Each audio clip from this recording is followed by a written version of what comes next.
welcome back to my channel. It's just Clarice, and today's video is going to be the first in a brand new series that I'm calling Let's Talk About It.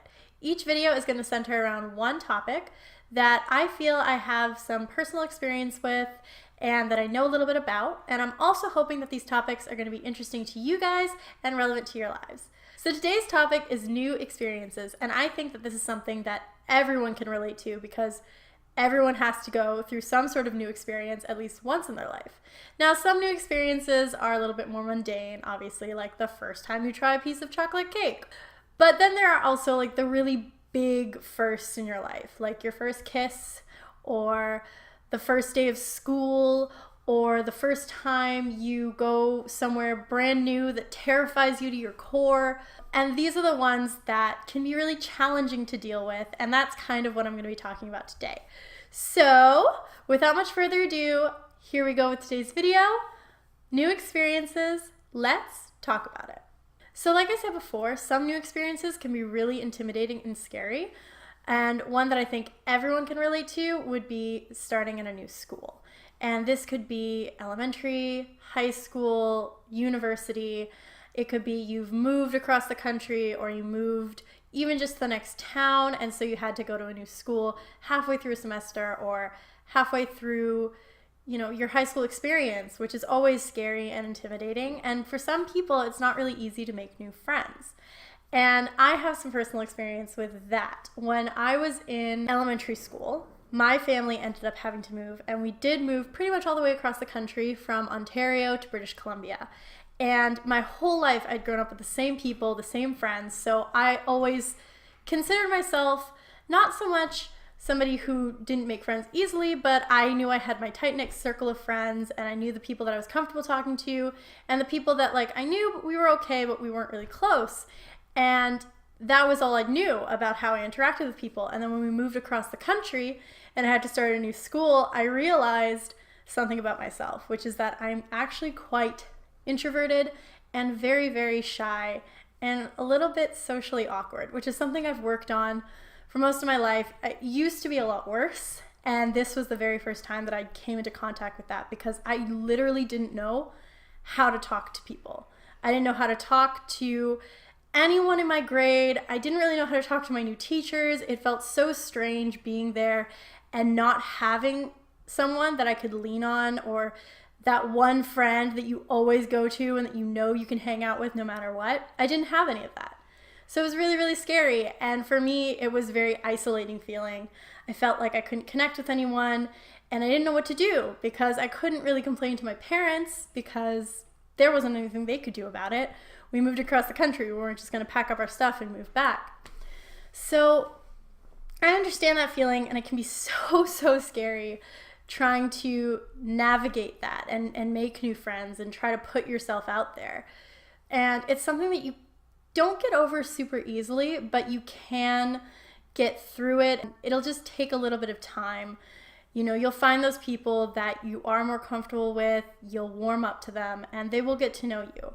I think one of the most important things that I learned in that experience is that I learned how to be comfortable being by myself and doing things that I enjoyed just for the sake of it. I always loved to read, so I was doing a lot of reading at that time, and I started writing more and kind of rediscovering things that I loved. I'm not going to pretend that this was a totally, a time in my life where I completely flourished and I had no issues. It really was a very difficult time, but upon reflection and looking back and knowing that I did eventually make friends, I can see how that was such an important experience for me to go through, to learn something about myself, and for me to grow as a person. It pushed me outside of my comfort zone. It made me have to talk to new people and try to make friends.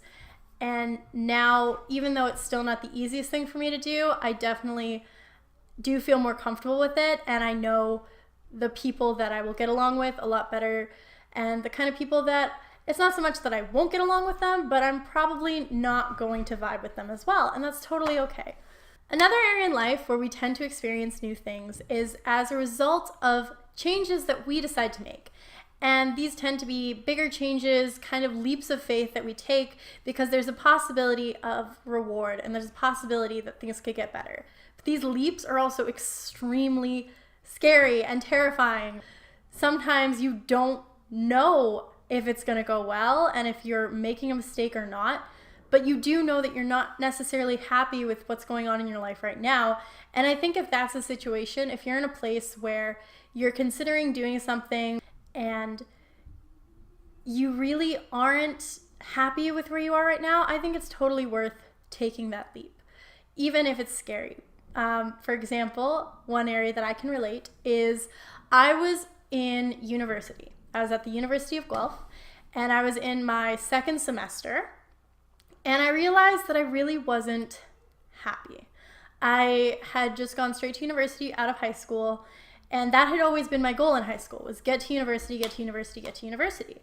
And school had never been, at least on the academic side of things, had never been that difficult for me besides subjects like math and physics and things like that. Never really grasped that easily, but it was still not something that I ever struggled with to the point where it made me not want to go to school at all. That had never really been my big issue.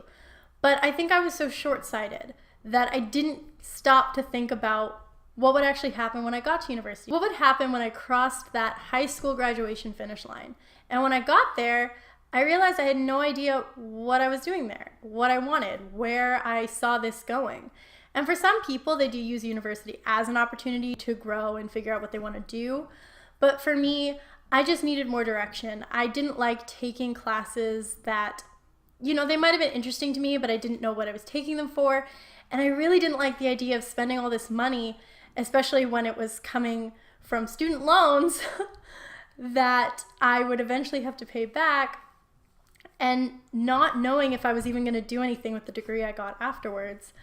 So I seriously considered leaving school, and that was terrifying because that was never the plan. That was not what I discussed with my mom. That was not what I discussed with any guidance counselor or with any of my friends before. It wasn't even a thought that had ever crossed my mind to not be in school right away and to not just keep going with it, because no one had ever presented that to me as a viable option. But at this point, I really couldn't see myself continuing on. And I was really, really unhappy, and it was bringing me into a really dark and weird place. So I remember calling my mom, who was living in BC at this point. So my family's kind of moved back and forth between British Columbia and Ontario several times throughout my life for various reasons that I'm not going to get into.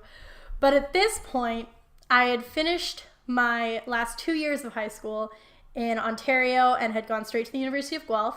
My parents had separated, and my mom and my younger brother had moved to British Columbia. My older sister was still living in Toronto. My father was there. I had a lot of family there. But I really always valued the opinion of my mother, especially when it came to school.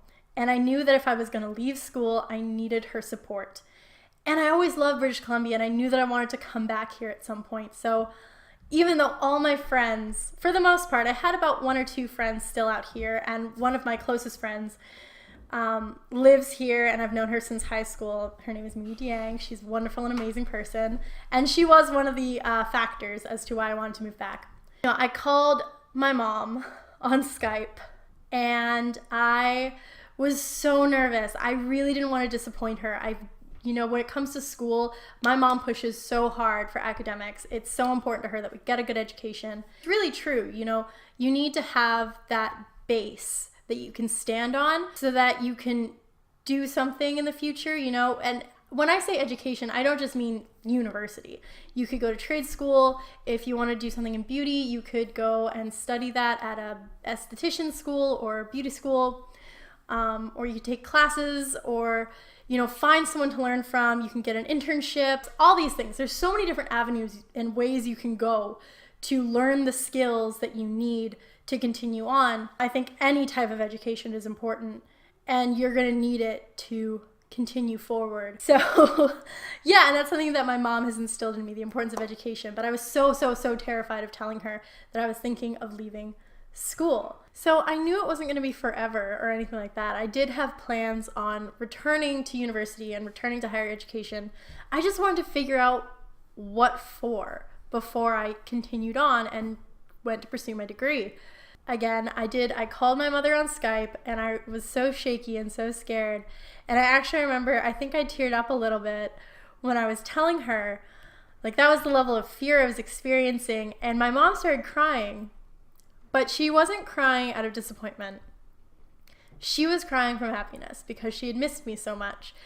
And she knew that it was important for me to be with her and to have her support in whatever I was pursuing in the future. So that went really well for me, thankfully, and I was able to fly out here to be with her, and it was terrifying though. And I'm not going to say that every single person in my life was super happy that I made that decision. I had a really good, tight-knit group of friends out in Ontario, and they were so shocked when I told them that I was leaving. And they asked me for how long, and I told them indefinitely, possibly forever. And yeah, it wasn't a super popular decision amongst them, but they did support me, and they wanted me to be happy, and they knew that I wasn't happy. And that's really a big thing. Like, if you are truly unhappy with what you're doing and with where you're going, I think you need to take the time to stop and evaluate and see if there is anything else that you can do. I mean, it might not even be your job that's making you unhappy or your schooling that's making you unhappy. It could just be the direction that you're going with it. It could be some other factor in your life that's kind of making you miserable and weighing down on you. It can be hard to make those decisions, to make the changes to make you happy. Whether it's making a big change, like if it's a relationship that's making you really unhappy, and that could be any relationship. That could be a friendship, and it could also be a romantic relationship. Even if it's something that you've had with you for so long, if it's truly causing you unhappiness to the point where you don't think you can handle it anymore, and it's really weighing you down, you have to let that person go. Especially if it's come to the point where you've tried to resolve your issues time and time and time and time again, and just nothing is changing. And you've made promises or they've made promises, and just you don't see any results. And after a while, things go back to being the same way they were before. And again, this could apply to a relationship or a friendship. I just think it's not healthy for either of you to continue that toxicity. And I've had to deal with that as well. It's really hard to, even to put it in a less harsh way, to do something for yourself that is going to benefit you, but it might hurt a lot to start with. That is always a very hard decision to make. But in the end, you do survive, and it really is better for the both of you. And I think it makes you a happier person, and it makes them a happier person. And if you're a happier person, things are just better, generally speaking. I'm not saying it happens overnight, and I'm not saying you might not get those feelings of regret and might reach out to them once in a while and then end up regretting that. Things happen, people make mistakes, people fall back on old habits, but you just kind of have to pick yourself up and keep pushing forward and keep trying to make those big changes so that you can be the happiest person that you can be, and therefore make the people around you happy and surround yourself with people who make you happy in turn. Just a big old ball and hug of happiness, I guess. So ever since I've made that change and I moved out here to BC, I have been a happier person. And I'm not saying that it's always been easy, and I'm not saying there have not been big bumps along the way. When I first moved out here, it really took me quite a while to figure out what it was that I was passionate about and what it is that I wanted to do. And I changed my mind about 100 times before I finally decided and realized that I wanted to be a teacher someday. And that education is something that I am so passionate about, and it is something I wanted to pursue. And I want to teach kids because teenagers scare me. No, I'm kidding. I want to teach kids because I think it's really important to instill that love of education from an early age, and then it just is something that kind of grows and you can foster as they get older. And I just am really happy with that decision, and I really look forward to my future, and I can actually see a future worth having now that makes me feel happy and makes me excited for every next step that I take in this process. And I think if you're pursuing something that doesn't make you excited to take those next steps, even if it's going to be a hard step, or even if it's something that is going to be a little bit tedious to do, it should still make you feel a little bit excited because you're a step closer to where you want to go. And that's what's important, and that is what makes it worthwhile. I don't know. I mean, again, though, career isn't always, or even a job, if you just consider a job, it's not always something that makes people the happiest. It's just, you have to find something in your life that makes you excited and makes you feel happy and makes every next day worth it. And you get to decide that for yourself and make those big decisions and then experience those new things that fill you with excitement and fill you with happiness. And that could be in any area. It could be a job, it could be a side project or a hobby or something that you do on like a volunteer basis, or any of those things. It's good to fill your life with things that make you feel happy and excited and people that encourage you in those pursuits. One last thing that I wanted to talk to you guys about today before we end this video, and it gets really long and ranty, is how to deal with feelings of stress and anxiety when you're getting really overwhelmed because of something new. And this is something I actually know quite a lot about. I tend to get very anxious. I have had panic attacks in the past, and it's something that I could still have. When I get really stressed out, I tend to get these sort of panicky feelings that are hard to control. I kind of start to shut down, and it gets really scary, and it's not a good feeling. But I have learned ways to cope with stress, and I've learned ways to cope with anxiety, and things that have helped make things more manageable for me and make just making those changes easier and a little bit less scary every single time I have to do it. And I wanted to talk to you guys about that because I think change can be stressful, and new experiences, while they can still be great and exciting and rewarding, can also be really scary and make us feel kind of gross inside. And you're not abnormal for feeling that way. And I wanted to expressly express that. I think feeling those things is totally normal, and everyone gets afraid and everyone gets nervous. And a lot of people get anxious and panicky. And this is just a way to kind of help you cope with that and deal with it and push through those feelings so you can get to the excited, happy part. So some things that I do when I am coming up against something that's really big, I have to make a change. I've decided on it, but now there's all these steps I have to take, and I just think of how much there is that I have to do and how little time I have to do it. It makes me feel really panicky and stressed. So one thing that I've learned, and you've probably heard about this before, but it is so important, do not underestimate this, is planning, time management, and just breaking things down into bite-sized pieces that are a lot easier to digest. Planning is number one. It also kind of goes hand in hand with breaking things down. So when you think about all the things you have to do, a great thing to do is make a list. Make a list of all the things that you have to do and all the things that are kind of coming up. You could do this in a calendar format, so you kind of have the dates of when all the things are due and when you want to have things done by. You can do this in just a straight list form, and it's really great to color code things. And I know it sounds like a really keener thing to do. You're thinking, nobody has time for that. But I'm telling you, if you do this and you get yourself organized, you will have the time because you'll have made the time. You might have scheduled the time. And it really does make things a lot easier. And it's not always easy to do, but even if you just do little scheduling things or little ways of making plans for yourself and making those tasks that you need to get done a lot more manageable to do. It might be a long list because you've broken one task up into a bunch of mini tasks, but you'll find yourself checking off a lot of things, which makes you feel really good and motivates you to get the next task done so you have more stuff to check off. And then the next thing you know, you've got a big list of tasks. They're all checked off and you feel great, and you're that much closer to getting everything you need to get done. I also wanted to say that you need to cut yourself some slack. This is something I've had to deal with. I have a friend who's the same way. If you have any of those kind of perfectionist tendencies, and not even perfectionism, but if you find that you're very hard on yourself and you expect a lot of yourself, stop. Or at the very least, Every time you find yourself doing that and you find yourself, being really negative, pause. Take a deep breath. Reevaluate. Count to 10.